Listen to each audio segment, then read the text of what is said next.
दोस्तों आदाब सलाम नमस्कार। रमजान का पाक महीना शुरू हो गया है। रमजान की अपनी एक अलग फजीलत है। इबादत के लिए यह महीना जाना जाता है। रहमतों की बारिश होती है। अकीदतमंद तरावी की नमाज पढ़ते हैं। रमजान के महीने में तरावी की भी बड़ी फजीलत है। अगर आप तरावी की नमाज पढ़ते हैं इशा की नमाज के बाद, तो इस वीडियो को आप जरूर देखें।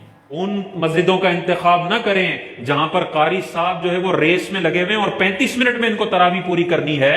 अब जहां पर पेश है वहां जबर पड़ रहा है, जहां पर जेर है वहां जबर पड़ रहा है। अगर अल्लाह तबारक व तआला कहीं पे फाइल बन रहा है, फाइल पर रफा आता है, पेश आती है, कारी साहब ने जल्दी के चक्कर में अल्लाहू को अल्लाह पढ़ लिया, तो बाज जगहों पे मतलब ये होगा, अगर पेश पढ़ेंगे तो मतलब होगा अल्लाह ताला ने उसकी बख्शिश व मगफिरत कर दी।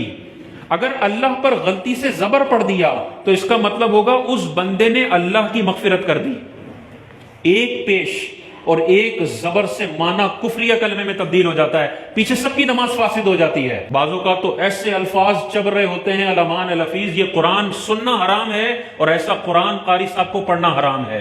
मस्जिद कमेटी की जिम्मेदारी है कि कारी साहब को कहे भाई अच्छे तरीके से भी पढ़े, और जो मखारिज हैं वो मखारिज, जहां स्वाद है वहां सीन नहीं पढ़ना तूने, जहां मोटा काफ है वहां पतला काफ नहीं पढ़ना। वो मिसाल मैंने आपको दी है, कुल हुवल्लाहु अहद का मतलब है ए हबीब आप फरमाइए कि अल्लाह एक है, और इस मोटे काफ को कोई डंडी वाला काफ पढ़ता है, कुल हुवल्लाहु अहद, इसका मतलब है ए हबीब आप खाइए कि अल्लाह एक है। इतनी हसास जबान है अरबी। ये हर एरे गैरे का काम नहीं है कि मुसल्ले पर खड़ा हो जाए और धड़ाधड़ शुरू कर दिया कि यालमून और तालमून के अलावा कुछ भी समझ में नहीं आ रहा। ये कुरान की भी तौहीन है और ऐसी तरावी का कोई फायदा नहीं है। 5 मिनट 10 मिनट बचाने के चक्कर में अपनी तरावियां जाया ना करें। खुदारा ऐसी मस्जिदों का इंतखाब करें जहां पर अच्छे से कुरान पढ़ा जाता है, और कहीं गलत पढ़ा जाता है वहां पे जाके मस्जिद कमेटी को समझाएं कि भाई मस्जिद कमेटी की ये जिम्मेदारी है कि वो ऐसे कारी को खड़ा करे जो अच्छे तरीके से, ताकि सबकी नमाजें जाया ना हो। लेकिन उसके बावजूद भी वहां इमाम चेंज नहीं होता, आप पर लाजिम है कि मस्जिद चेंज कर लें। 10 मिनट पहले खत्म करने के चक्कर में पूरे 35 मिनट भी जाया हो गए, तरावी भी जाया हो गई, और गलत कुरान पढ़ने का वबाल बंदे पर अलग है। तो इस हवाले से थोड़ा समझदारी का फैसला करें। 35 मिनट की जगह 55 मिनट में खत्म करें। आपको जहनी सुकून भी होगा कि अच्छी तरावी पढ़ के आया हूं, टकरे मार के नहीं आया। तो आपने सुना उलेमा की बयान।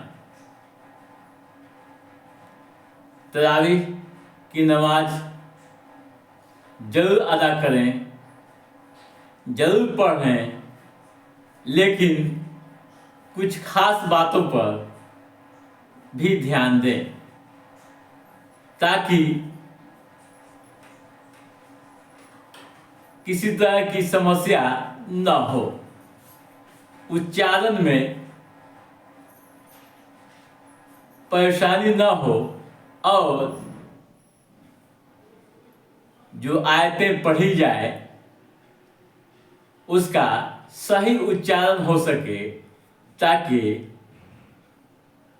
गुनाहगार के भागी न हो। तो दोस्तों आज के इस एपिसोड में बस इतना ही। हमारा ये एपिसोड कैसा लगा आप लाइक और कमेंट करके हमें जरूर बताइएगा।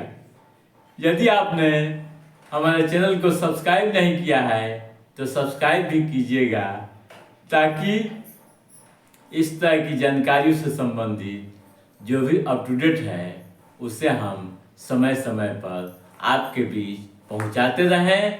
तब तक इस उम्मीद व जज्बे के साथ अपने दोस्त को दीजिए इजाज़त।